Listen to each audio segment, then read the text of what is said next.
prestation des Marocains face au Brésil aujourd'hui, mais chapeau, avant le match, on aurait signé pour un match nul. Et c'est vrai que pendant le match, voilà, les Marocains peuvent avoir des regrets au final. Parce que les 20 premières minutes, elles ont été excellentes. Pleines d'intensité, mais aussi la technique, mais incroyable des joueurs. Dommage qu'en deuxième période, on les a pas assez vus. Et dans cette équipe du Maroc, pour moi, l'homme du match, au final, c'est Bouhaddi.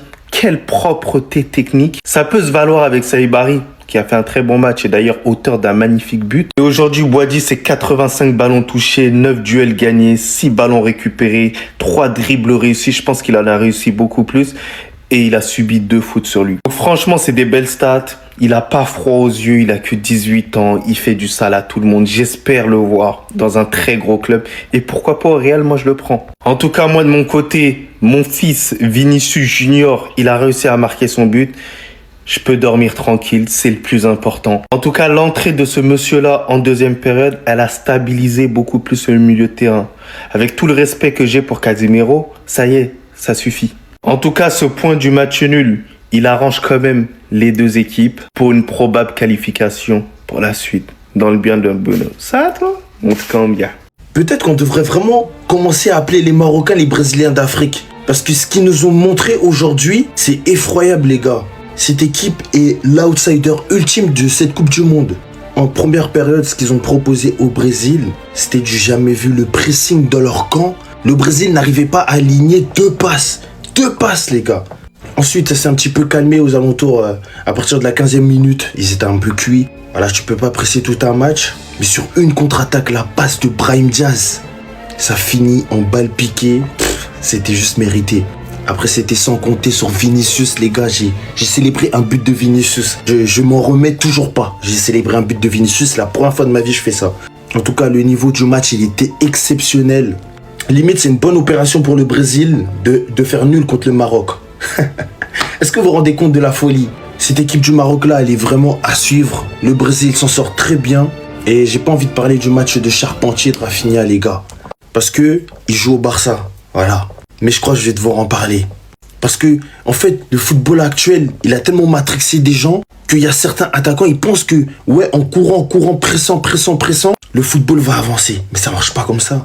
C'était Cesarinho do Brasil. Et les Marocains, merci pour ce match, en vrai. C'est un plaisir. Bao! Alors là, félicitations au Maroc. Félicitations au Maroc. Quelle prestation, quelle démonstration. Les gars, là, on parle pas des animosités qu'il y a entre Sénégal, Maroc ou autres. Mettons tout ça de côté. Parlons football pur. Le Maroc a montré de quoi ils sont capables. Ouais, applaudissez encore une fois, les gars.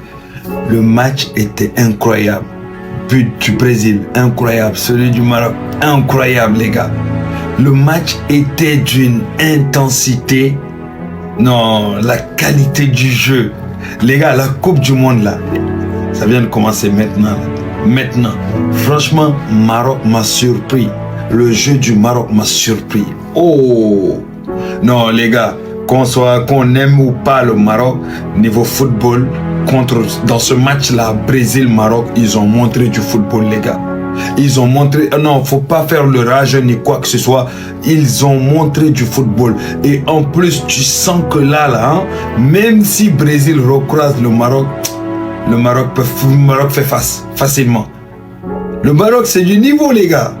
C'est du niveau. Mais c'est très bien. C'est très bien. Ça montre que les équipes africaines, là, ils viennent plus en tant que figurants ou quoi que ce soit. Non, ils viennent avec... En fait, ils sont ambitieux. Ils veulent gagner le trophée. Mais franchement, quand il y a une équipe qui joue comme ça, qui montre le vrai football africain, les gars, il faut applaudir et il faut respecter. Moi, personnellement, en tant qu'amateur de vrai football, tu vois, moi, personnellement, en tant que quelqu'un qui a vécu les temps de Nesta, Maldini, Zizou, tout ça là, tu vois, El Hadji Diouf, Pape Bouba Diop, je peux que admirer, que savourer le football que le Maroc a donné.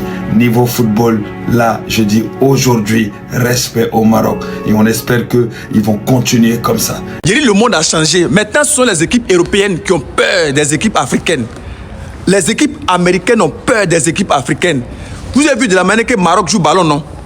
Sans pression, sans stress. Il n'y a même pas de pression ni la peur. Maroc joue ballon. Tu as pensé que c'est final. Tu as pensé que c'est leur dernier match. C'est ça, on dit une équipe. J'ai dit, tout a changé. Maintenant, quand une équipe africaine va jouer dans les compétitions là, les Européens ont peur. Toi aussi. Quelque chose, la Côte d'Ivoire tape la France. Maroc tape des équipes européennes. Le monde a changé. Brésil a eu la chance. Brésil a eu la chance. Ce que Maroc a fait là, ça c'est petit encore. Allemagne a chaud. On montrait ballon aux Allemands. Le monde a changé. C'est avant là, nos grands-parents ils avaient peur des équipes européennes. C'est avant ils avaient peur. Maintenant là, tout a changé. Nous on joue ballon et puis les Européens et tous ont peur. Maroc, il n'y a pas l'homme. Boadji, c'est combien? Boadji, c'est combien Déco? Je vois t'as des sous là, je vois tu fais la mala. C'est combien lui? C'est combien? 19 ans, premier match de Coupe du Monde contre le Brésil, comme ça l'équipe qui a le plus de Coupe du Monde, il te fait un match pareil. Mais calmez-le s'il vous plaît. Ça va être quoi dans 4 ans? Ça va être quoi dans 8 ans? Vous voulez tous que je le dise, alors je vais le dire. Oui, Rafinha n'a pas été au rendez-vous et celui qui a apporté ses cojones, c'est Vinicius. Même si sa deuxième mi-temps, elle est pas ouf, elle est même peut-être dégueulasse, je peux le dire. Le but qu'il met pour donner le point au Brésil, c'est trop. C'est trop le but qu'il a mis. Déjà, celui de Saibari, c'était exceptionnel, mais celui de Vini, c'est choquant aussi. En même temps, c'était le match le plus attendu. Donc heureusement que les deux buts étaient à la hauteur. C'était le match le plus attendu de la Coupe du Monde parce que c'était un match hyper équilibré entre deux des meilleures équipes. Les deux équipes, elles peuvent clairement viser l'écart et on l'a vu aujourd'hui. Même si le Brésil, ils ont dominé, le Maroc, ils ont fait un match de fou. Et si tu vois une victoire du Maroc à la fin du match, bah c'est pas choquant. Ce qui est incroyable avec ce résultat, c'est que le groupe il va être indécis jusqu'au bout et le Brésil et le Maroc vont se donner à fond jusqu'au bout parce que tout va se jouer au goal average. Et oui, les deux équipes favorites ont fait 1 point chacune ce soir. Donc pour le goal average, elles vont se donner à fond contre l'Écosse et à fond contre Haïti. Et ça, c'est exceptionnel parce que quand tu vois qu'elles jouent comme ça, t'as envie qu'elles jouent comme ça tout le temps. Je ne peux quand même pas m'empêcher pendant ce match, quand je le regarde, de me dire comment Ancelotti n'a pas pris Joao Pedro. C'est choquant de ne pas prendre Joao Pedro quand tu vois la prestation d'Igor Thiago ce soir. Tu te dis, Joao Pedro, tu le mets titulaire ou tu le rentres. Dans un Brésil comme ça leur donne 100 fois plus de chances de gagner.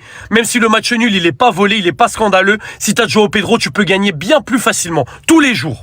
Bref les amis, j'espère que vous avez tous kiffé ce match. De toute façon, à mon avis, si t'as pas kiffé, à part la deuxième mi-temps qui était un peu moins bonne, c'est que t'as pas bien regardé le match. C'était deux oppositions de style, on va dire. Le Brésil qui essayait plus de garder la balle, le Maroc qui a essayé de jouer un petit peu plus en transition, attaque rapide, etc. Même s'ils ont fait des belles choses en attaque placée. Donc c'était incroyable. Boadji, il m'a littéralement choqué. Vinicius, le but qu'il met, c'est trop. Merci le football, merci pour ce match. Si on a que des matchs comme ça la nuit là, on se réveille tous les jours, tous les jours.